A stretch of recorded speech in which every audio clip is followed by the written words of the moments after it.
참 많은 사람들이 다른 사람이나 자신이 처한 환경에 영향을 받으며 살아갑니다. 다른 사람이 자기를 잘 대해주면, 자신을 존중히 여기거나 좋아하면 자신도 그 사람을 잘 대해주고 존중히 여기고 또 좋아합니다. 근데 반면에 다른 사람이 나를 잘 대해주질 못하면 무시하거나 깔보거나 아니면 나를 미워하거나 대적하면 똑같이 어떻게 해요? 그 사람을 무시하고 깔보고 잘 대해주지를 못합니다. 이렇게 다른 사람에게 영향을 받으며 살아가요. 또 자신의 처한 환경에도 영향을 받습니다.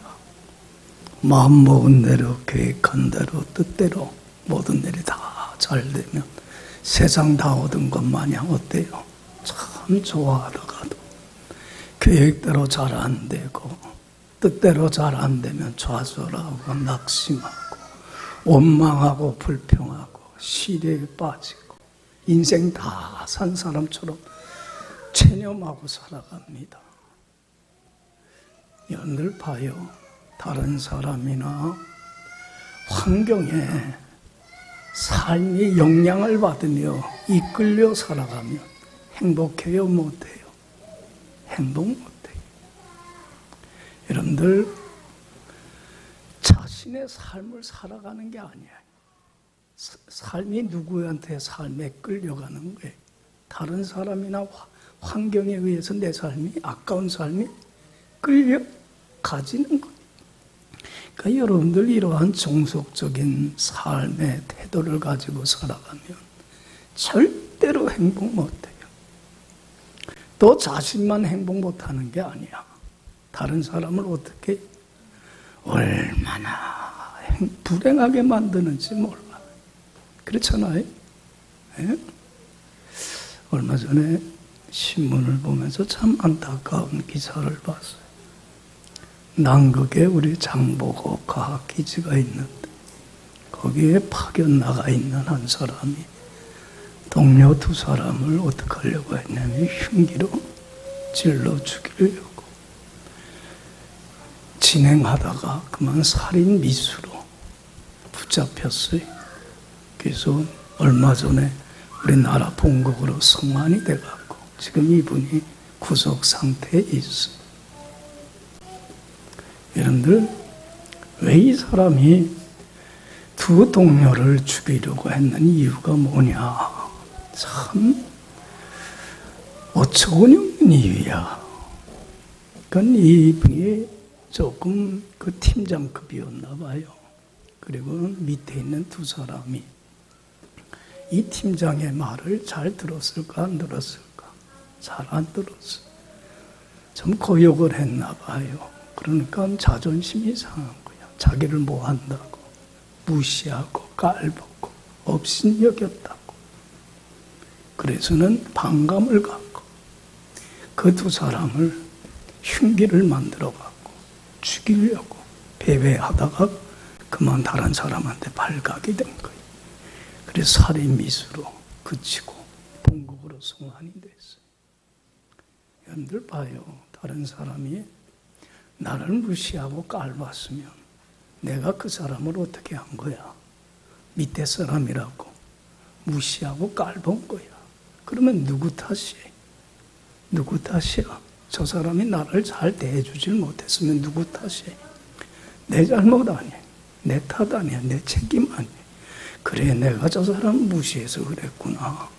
내 잘못이니까, 내 책임이니까 내가 바뀌어야지. 그리고 자기의 삶을 바꿔서 그 사람들을 잘 대해줬으면 돼, 안 돼? 그럼 얼마나 잘 끝났을 것 같아. 근데 저 사람이 날 무시하고 깔봤다고.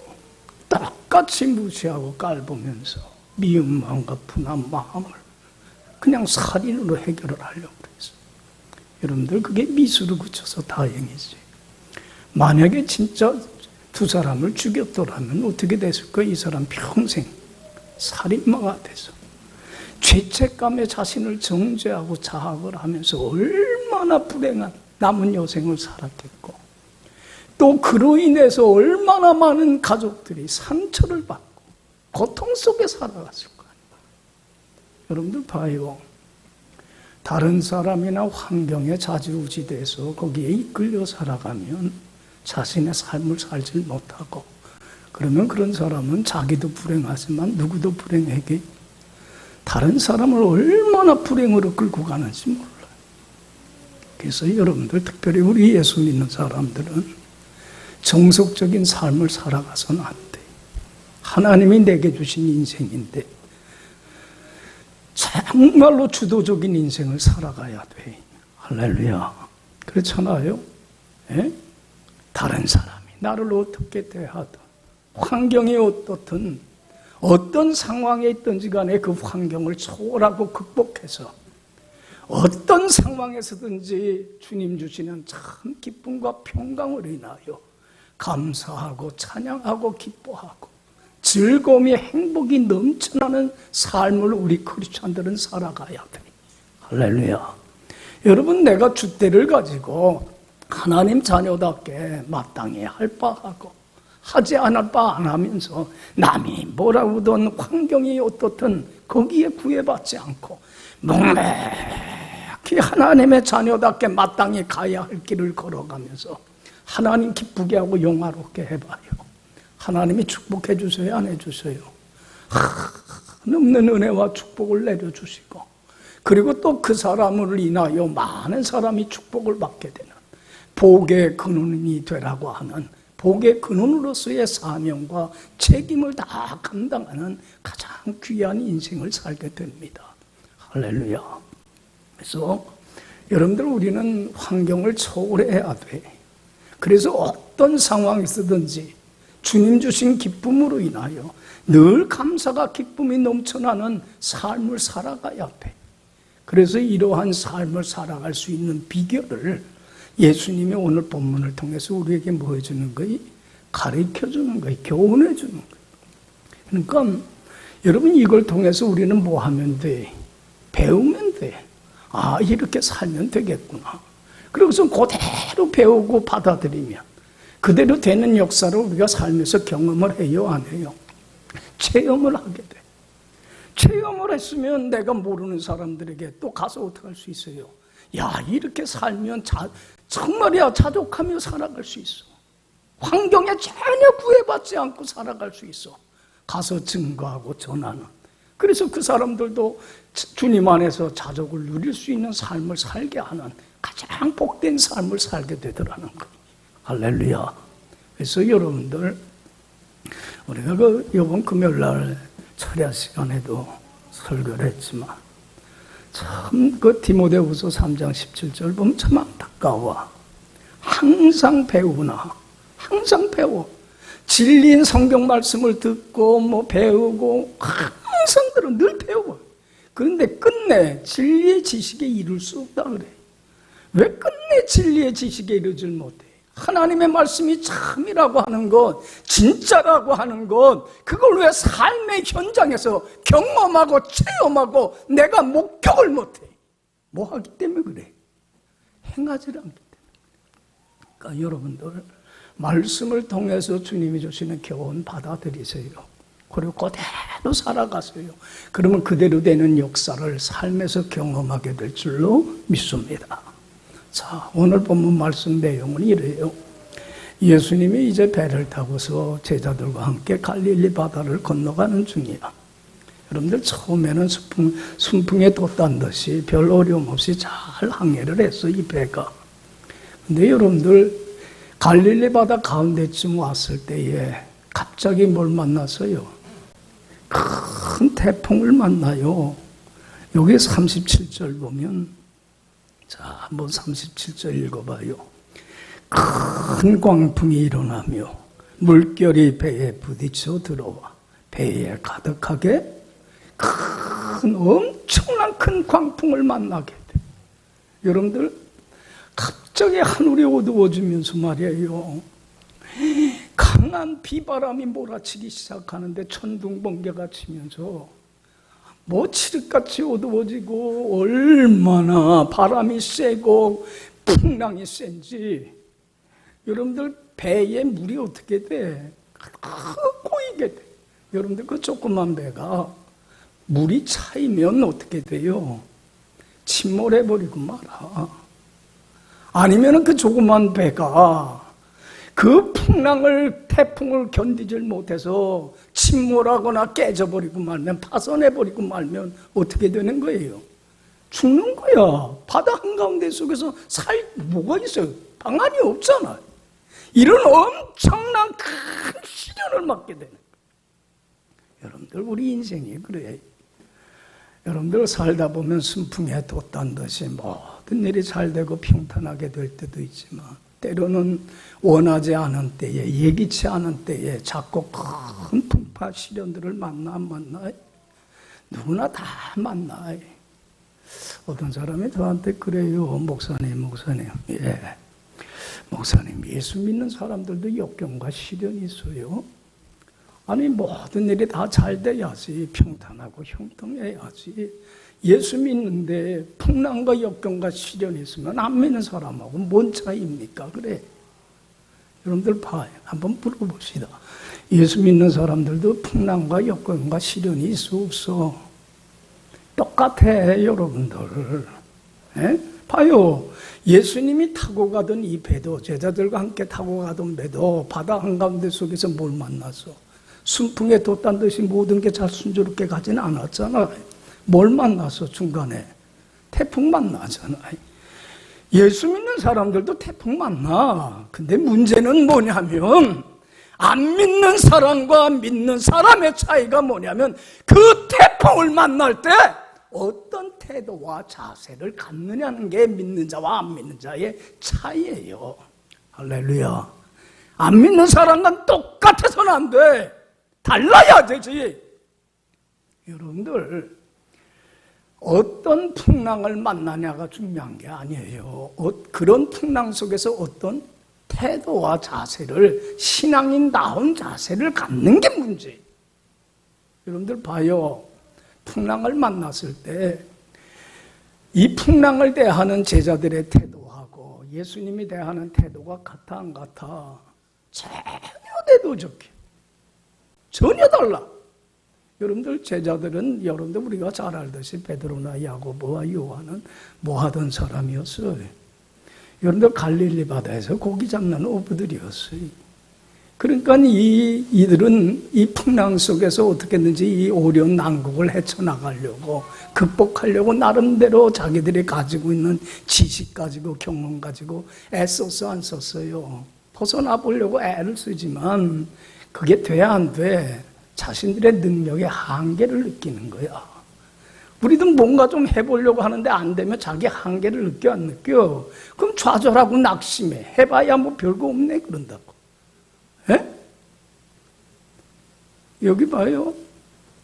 이 제자들도 마찬가지야. 이 어려운 난국에서 살아나려고, 물에 빠져 죽지 않으려고 발버둥을 쳐요.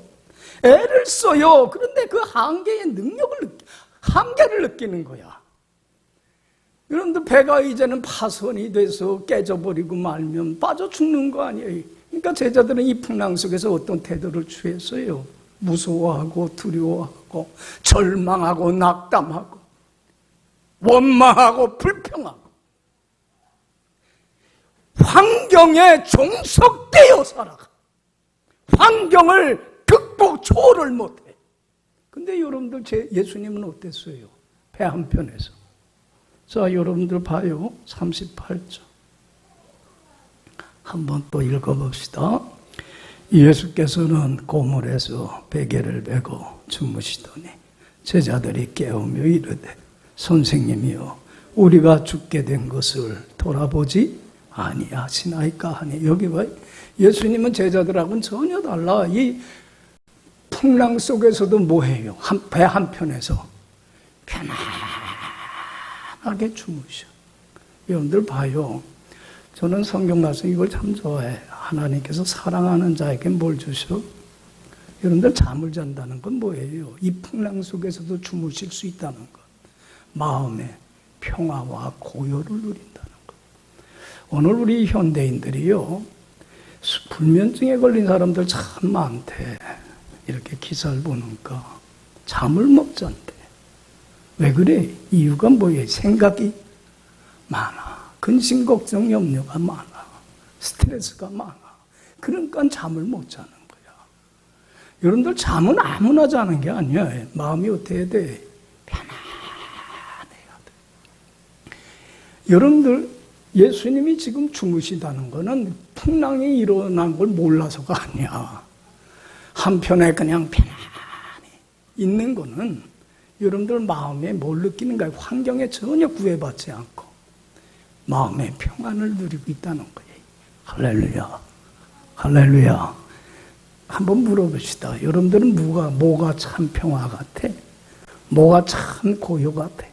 순풍에 돛단 듯이 모든 일이 잘 될 때는 누구나 다 평화와 고요를 누려요. 어디서 누릴 수 있는 고요가 참 평화야.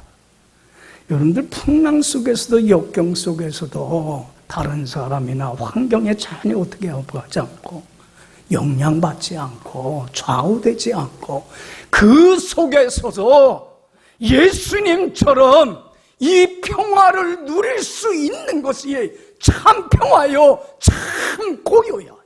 할렐루야. 할렐루야. 우리 크리스찬들은 뭘 누릴 수 있어야 돼? 이 상황 속에서도 예수님처럼 두려워하지 않고 근심하지 않고 주님 주시는 평화로 인하여 감사하고 찬양하고 자족하고 기뻐하며 행복하게 살아갈 수 있는 것이 크리스찬이에요. 할렐루야. 그럼에도 불구하고 어쨌든 이런 고요를 누릴 수 있어야 돼. 이게 그리스도인이라는 거예요. 여러분들 봐요. 제자들이 예수님을 흔들어 깨웁니다. 예수님 왜 우리 죽게 두는 걸 돌아보질 않고 왜 원망하고 불평하며 왜 이 상황에서 외면하고 있습니까? 우리 좀 건져주세요. 구해주세요. 지켜주세요. 흔들어 깨울 때 예수님이 깨서 제일 먼저 하신 게 뭐예요? 여러분들 39절. 자, 한번 읽어봅시다. 39절. 예수께서 깨어 바람을 꾸짖으시며 바다더러 이르시되 잠잠하라 고요하라 하시니 바람이 그치고. 여기 봐요. 그 광풍을 향하여서 무슨 말씀을 했어요? 잠잠해라 고요하라 말씀을 하시니까 그 풍랑이 어떻게 돼요? 잠잠해지고 고요가 찾아오더라. 할렐루야. 할렐루야. 이게 말씀의 능력이고 주님의 권세야. 여러분들 봐요. 나는 참 우리보다 낫다 그랬어. 바람과 바다는 잠잠해 고요해. 말씀 한마디에 순종해야 안 해? 해요 안 해요? 여러분들은 주님의 말씀에 예 하고 순종해? 예? 바람이 훨씬 낫다나 그랬더니 훨씬 믿음 좋다. 여기 봐요. 여기 봐요. 여러분들 말씀의 권세요 주님의 능력이에요. 여러분들 이 권세와 능력 앞에서 예수님이 어떤 분인가를 여러분들은 알 수 있어요? 우리가 믿는 예수님은 누구셔요? 제자들도 얼마나 그렇게 강한 풍랑이, 태풍이, 그렇게 휘몰아치던 비바람이 그 순간에 멈추고 잔잔해지는 고요가 찾아오는 걸 보면서 놀래요. 야, 저분이 누구기에 바람과 바다도 순종하는 거? 여러분들 봐요. 41절에 보면 제자들이 놀라면서 뭐라고 얘기를 했어요? 자, 41절 다 같이 읽어봐요. 그들이 심히 두려워하여 서로 말하되 그가 누구이기에 바람과 바다도 순종하는가 하였더라. 여기 봐요. 예수님 누구이기에 바람과 바다도 순종해? 누구예요? 잘 들어요. 우리 예수 믿는 사람들은 알아야 돼. 여러분들 나를 찾아와 주셔서 나를 죄에서 구원하신 예수님은 본래 누구셔요? 본래 누구셔요? 알아요? 여러분 죄에서 부활하셔서 살아계셔서 내 안에 내주하실 뿐만 아니라 세상 끝날까지 나와 함께 하시는 예수님은 누구셔요? 알아요? 여러분들을 결코 버리거나 떠나지 아니하시고 여러분들과 동행하시는 예수님은 누구셔요? 알아요? 예수님은 누구셔요? 예수님은 근본 누구셔요? 살아계신 하나님 자신이셔요. 할렐루야. 할렐루야. 여러분들 봐요. 지금도 내 안에 내주하시고 세상 끝날까지 함께 하시고 나를 버리거나 떠나지 아니하실 예수님은 온 우주 만물을 만드시고 선수, 이 만물을 다스리고 통치하시고 명령하시고 이끄시는 누구셔요? 만왕의 왕이요 만주의 주가 되신 분이셔요. 하나님이 그래요. 나는 스스로 있는 자니라. 우리는 하나님에 의해서 뭐한 자예요? 다 만들어진 피조물 뿐이에요. 스스로 존재하시는 분은 하나님밖에 없어요. 하나님은 만물이 있기 전에도 계셨고 지금도 계시고 앞으로도 영원히 계셔서 영적인 존재이기에 보이진 않지만 우리를 다스리고 통치하시는 나의 주인이요 나의 왕이 되기를 원하시는 분이셔요. 믿습니까? 하나님을 모르는 자들에게 하나님이 얘기를 해요. 요한계시록 1장 8절에 주 하나님이 이르시되 나는 알파와 오메가라. 이제도 있고 전에도 있었고 장차 올 자요 뭔 자라? 능치 못함이 없는 전능한 자라 하시더라.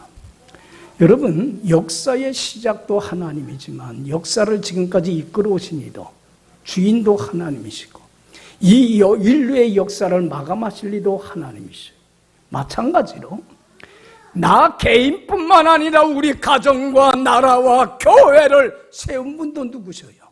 하나님이시고 하나님이 지금까지 이끌어 오셨고 하나님이 역사를 마감하세요. 그러면 여기 봐요. 내 삶의 주인이요 왕이신 분은 하나님 한 분밖에 없어요. 하나님이 우리에게 요구하는 건 딱 한 가지. 하나님의 주권을 인정하고 하나님 한 분만 섬기길 원해. 할렐루야. 주인이신 하나님이 무슨 말씀을 하든지 겸손히 순종하고 따르는 자가 되기를 원하는 거예요. 여러분들 하나님만을 섬기려면 우리 예수 믿는 사람들은 뭐 하나 갖고 사는 사람들이 하나님을 의지하는 믿음 하나 갖고 사는 사람들이 여러분들 세상 사람들은 돈을 의지하는 믿음 갖고 살아요.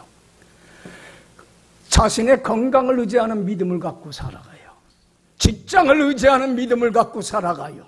그런데 돈이나 건강이나 직장이나 명예가 다 떠나버리고 말면 자기가 믿고 의지했던 것들이 떠나버리고 말면 어떻게 해요? 의지할 게 없어.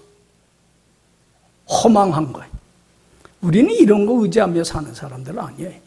내 삶의 주인이신 나를 만드신 나의 삶을 이끄시는 살아계신 주님 의지하는 믿음 하나 갖고 사는 사람들이 할렐루야.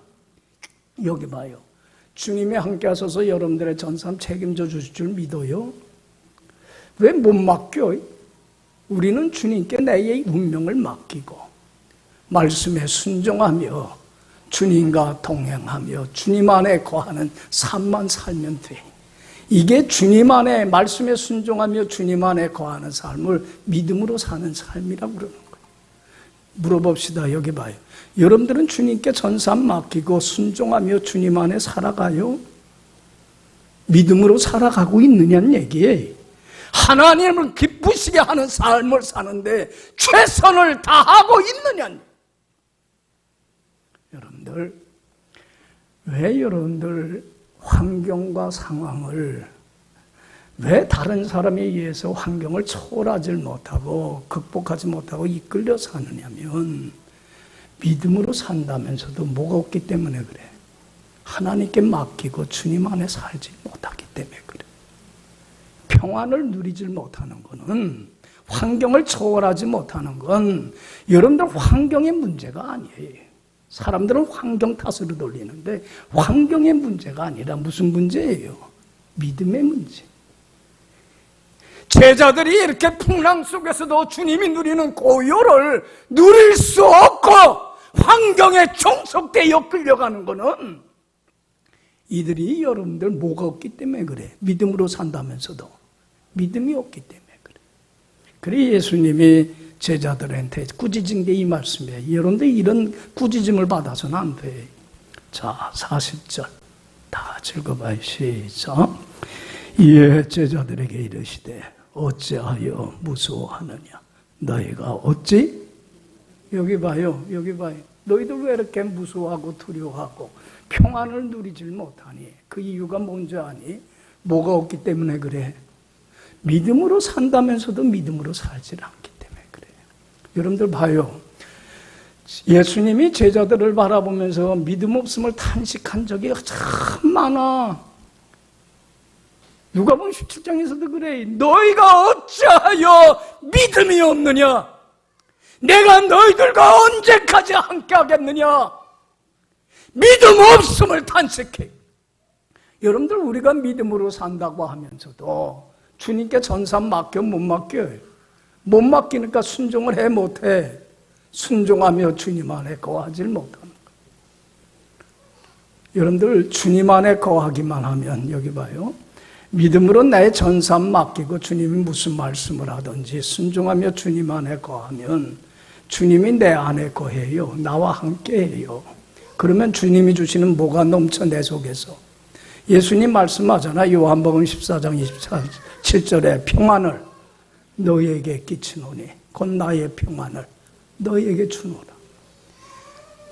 내가 너희에게 주는 것은 세상에 주는 것 같지 아니하니 너희는 마음에 근심도 하지 말고 두려워하지도 마라. 여기 봐요. 주님이 주시는 평안은 세상에 주는 평화하고는 달라. 세상에 주는 평안은 상대적이야. 환경이나 상황에 좌지우지돼. 그러나 주님이 주시는 평화, 이 선물은 절대적인 거예요. 어떤 누구도 어느 것도 빼앗아 갈 수 없는, 어떤 상황에서도 주님 주신 기쁨과 평강을 일어나요. 풍랑 속에서도 자족하고 감사하고 기뻐하고 행복하게 살아갈 수 있는 능력이 되는 평화예요. 믿어요. 믿어요. 이 평화를 누려야 돼. 제자들이 이 평화를 못 누리는 게 믿음이 없기 때문에 그런 거예요. 믿음으로 살지 않기 때문에 그런 거예요. 여러분들 봐요. 예수님이 믿음 없는 제자들을 보면서 책망도 하는데, 제자들이 누가복음 17장 보면 자신들이 믿음 생활, 주님을 믿고 따른다면서도 따르질 못하는 믿음 없는 걸 깨닫고 예수님께 와서 물어요. 예수님 저희들에게 믿음 좀 더 해주세요. 믿음이 없어요. 참된 믿음 주세요. 그럴 때 예수님이 하신 말씀이 뭐였어요? 그들에게 그래요. 겨자씨 한 알만한 뭐만 있으면, 생명력 있는 살아있는 믿음이 있으면, 여러분들 겨자씨는 가장 작은 거지만 그 안에 뭐가 있어? 생명력이 있어. 어느 게 무엇이 생명력 있는 믿음이에요? 참된 믿음이에요. 행함이 있는 믿음이에요. 여러분들 야고보서 2장 26절에 그래요. 영혼이 없는 몸은 무엇과 같이, 죽은 것 같이 행함이 순종이 없다면 그건 죽은 믿음, 아무짝에 쓸모없는 거야. 그래. 여러분들 순종이 없다면 참된 믿음은 뭘로 나타나요? 순종으로 나타나요. 순종을 통해서 믿음을 드러내는 거예요. 여러분들 봐요. 겨자씨만한 살아있는 참된 믿음만 있으면 뽕나무도로 뿌리가 뽑혀 어디에 심기우라 할 것이고 바다에 심기우라 하였을 것이고 그것이 너에게 순종하는 기적과 같은 일이 일어날 거다. 할렐루야. 여러분들 겨자씨만한 믿음 있는 곳에 죽은 자가 살아나잖아요. 38년 된 병자가 치유받잖아요. 바다가 갈라지고 반석위에서 샘물이 솟아나잖아요. 믿음 있는 곳에, 순종 있는 곳에 물이 변하여 뭐가 돼요? 포도주가 되는 기적의 역사가 일어나잖아요. 할렐루야. 할렐루야. 예수님이 이 말씀을 하면서 이런 얘기를 해요.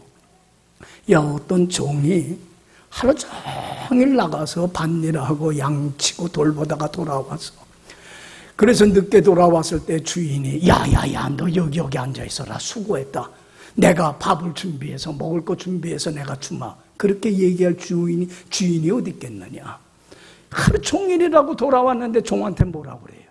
너 이제 내 먹을 양식 준비해라. 그리고 수종 들고 나 다 먹은 후에 너 먹어라. 그렇게 하지 않겠느냐. 그럼 종은 어떻게? 예, 알았으면서 순종할 거 아니냐.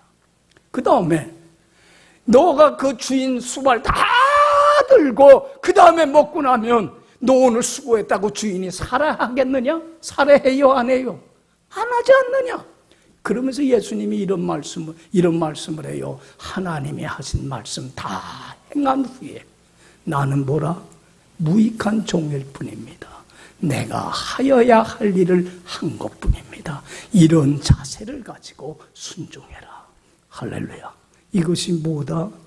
이게 믿음입니다. 할렐루야. 원망하고 불평하고 시시비비 가릴 것 없어요.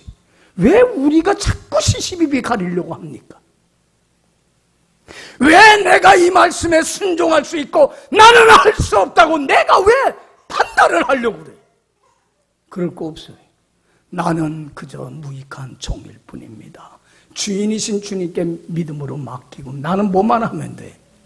말씀에 순종하며 주님 안에 살기만 하면 주님이 주신 기쁨으로 인하여, 평강으로 인하여 어떤 상황에서든지 누가 뭐라고 하든 휘둘리지 않고 자족하고 감사하며 살아갈 수 있는 능력 있는 사람이 될 줄로 믿습니다.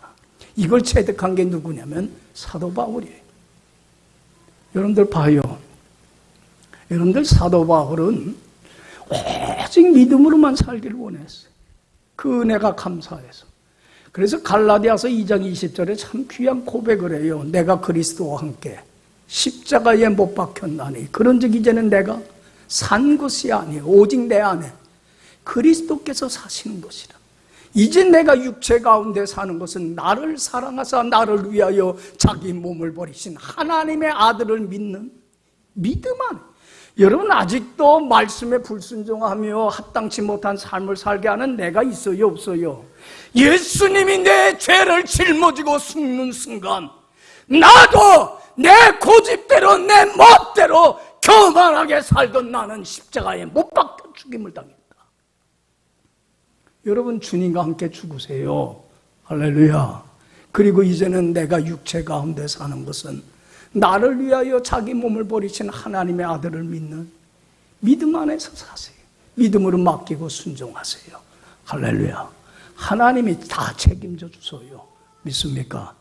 믿질 못하니까 반신반의하니까 우리 크리스찬들이 여러분들 순종하는 게 어려워서 못하는 거 아니야. 순종하는 게 어렵기는 해. 그렇지만 여러분들 순종할 마음이 없어. 내 목숨을 걸고 하나님의 말씀에 굴종하고자 하는 그 열망이, 뜨거움이, 열정이 없어. 그래서 믿음으로 살지 못하는 거예요. 여러분들 사도 바울 봐요. 믿음으로 살았더니 환경을 초월해서 살아가요. 그래서 그 비결을 체득했어요. 그래서 여러분들 빌립보서 4장 11절에서 이렇게 빌립보 교인들에게 간증해요. 내가 궁핍하며 말하는 게 아니야. 나는 어떤 형편에서든지 뭐 할 수 있는 자족하고 감사하고 기뻐하고 행복하게 살 수 있는 비결을 나는 배웠어. 체득했어. 여러분들 봐요. 사도 바울이 빌립보 교인들에게 편지 쓸 때는 로마 옥에 갇혀 있을 때야. 여러분들 로마 감옥, 지하 감옥이 얼마나, 여러분들 봐요. 나는 입장을 바꿔서 죄수들에게 제일 가는 형벌이 자유를 뺏고 감옥에 갇혀 살게 하는 거 아니에요. 무기수들은 평생 그 감옥에서 못 나와. 여러분들을 그 조그만 감옥에다 쳐넣어서 거기서 살라고 그러면 살 수 있어요? 자유를 빼앗기고? 못 살아. 근데 거기에 갇혀서 여러분들 정말 빛도 안 들어오지요. 냄새나지요. 습기 차지요. 벌레는 으글거리지요. 먹을 게 있어요. 여러분들 사도 바울은 제일 어려운 상황에 처해 있을 때예요. 빌립보서에게 이것을 때가. 그리고 얼마 안 있으면 바울은 알아. 직감을 해. 이제 삶을 마감하고 끌려나가서 단두형에 자기 목이 쳐서 죽임당할 걸 알아요. 그래서 지금도 여러분들 로마에 가면 바울이 순교한 곳에 바울 교회가 세워져 있어요. 알아. 그럼 여러분들은 이러한 상황 속에서 그럼에도 불구하고 자족하고 감사할 수 있느냐는 얘기예요. 환경을 초월해서. 근데 사도 바울은 고백해요. 내가 궁핍하며 말하는 게 아니야. 나는 어떤 형편에서든지 자족할 수 있는 비결을 체득해서, 그래서 나는 부에 처할 줄도 알고 비천에 처할 줄도 알고 배부름과 배고픔과 풍부와 궁핍에도 나는 환경과 상황을 초월해서 자족할 수 있는. 여러분들 사도 바울이 감옥에 갇혀 있는 게 여러분들 도둑질해서 그런 거 아니에요. 누구의 미움받아서 기독교 박해하는 유대인들의 모함으로 여기에 감옥에 갇혀 있는 거야. 그럼 자기를 모함한 그 사람에 대한 적개심, 미움도 있을 수 있는 거예요. 그런데 그런 거 없어. 환경을 다 초월했어. 그리고는 나는 자족할 수 있는 비결을 체득했다. 그게 뭐예요? 빌립보서 4장 13절에서 내게 능력 주시는 자 안에서 내가 믿음으로 맡기고 순종하며 주님 안에 거하니까 주님이 환경을 초월해서 자족하며 살 수 있는 능력을 내게 주시더라는 거예요. 할렐루야. 할렐루야. 여러분들 한번 물어봅시다. 여러분들은 마음의 평화와 기쁨을 뺏어가는 근심, 걱정, 염려, 불안, 두려움으로부터 스스로 여러분들이 벗어날 수 있어요? 여러분, 내 마음도 내가 어떻게 못해. 자기 과신하지 마. 여러분들, 나로 하여금 주님 주시는 평화로 인하여 환경을 초월해서 자족하며 행복하게 살아갈 수 있는 능력을 주시는 이는 누구밖에 없어요? 주님밖에 없어요. 어디 안에 거하면? 주님 안에 거하면. 여러분들 봐요. 사도 바울이 이런 믿음을 가질 수 있었던 것은 사도 바울의 이러한 신앙을 갖도록 절대적인 영향을 끼친 영적인 스승이 있어요. 누구예요? 스데반 집사예요. 여러분들 이 사도 바울은 예수 믿기 전에는 예수 믿는 사람들을 핍박하고 죽이는데 앞장섰걸라. 그게 잘못이라는 걸 모르며 그랬걸라. 옳은 일인 줄만 알고 무지해서 그랬어요. 그래서 여러분들 스데반 집사 죽이는데 제일 앞장섰던 사람이 누구냐면 사도 바울이야. 예수 믿기 전에 사울이야. 근데 여러분들 봐요. 스데반 집사가 공회에 잡혀가갖고 약식 재판을 받고 그 자리에서 종교 재판 받아요? 안 받아요? 돌로 쳐 죽여요. 여러분들 스데반 집사는 온몸이 피투성이가 돼요. 그러면서 죽어가요. 그런데 성경에는 스데반 집사의 얼굴이 뭐와 같더라? 여러분들 얼굴은 마음의 거울이에요. 마음속에 있는 게 얼굴로 나타나. 근심, 걱정, 염려, 불안, 두려움 있으면 얼굴이 시커매. 그런데 여러분들 그 죽음에 대한 두려움과 공포도 없이 그 상황 속에서도 정말로 주님 주시는 기쁨과 평화가 넘쳤기 까닭에 얼굴이 천사의 얼굴같이 환한 거야. 할렐루야. 할렐루야. 환경을 초월한 거예요. 여러분들 이런 사람이 그리스도인이에요. 여러분들 사도 바울이 스데반 집사가 예수님이 이런 말씀을 해요. 어두운 데서 빛이 있으라 말씀하셨던 그 하나님께서 그리스도의 얼굴에 있는 하나님의 영광을 아는 빛을 그 마음에 비추니까 빛이 나는 거야. 할렐루야. 그렇잖아요. 여러분들 스데반 집사가 그렇게 죽는 모습을 보면서 누구에게 증언했을까? 스데반 집사가 그럴 수 있었던 것은요, 믿음으로 맡기며 주님 안에 살았기 때문에 그래요. 그래서 죽으면서 스데반 집사가 이렇게 기도해요. 하나님 내 영혼을 받으시옵소서. 죽는 게 하나님의 뜻이면 죽을 것이고 사는 게 하나님의 뜻이면 하나님 뜻일 것이고 하나님 다 내 영혼을 주님께 맡깁니다. 예수님이 십자가의 그 고통 속에서 죽을 때에 7말씀을 하셨는데 마지막 말씀이 뭐였어요? 평안한 가운데 삶을 마감하면서 내 영혼을 아버지께 다 부탁합니다. 여러분들, 믿음이라는 건 맡기는 거예요. 못 맡기니까 주님 안에 거하지 못하는 거예요. 그러니까 불안과 두려움 속에서 다른 사람과 환경에 좌지우지받으며 살겠니 못 살겠니 하는 거예요. 여러분들 여기 봐. 이제는 여러분들 뭘로만 살아? 주님께 맡기고 주님 안에 거하세요. 그러면 여러분들 사도 바울처럼 스데반 집사처럼 환경과 상황에 구애받지 않고 주님 주시는 평강으로 인하여 어떤 상황에서든지 자족하고 감사가 기쁨이 넘쳐나는 삶을 살면서 자신도 행복하고 남도 행복하게 하는 가장 가치 있고 의미 있고 보람 있는 축복된 인생을 살게 될 줄로 믿습니다. 기도합시다.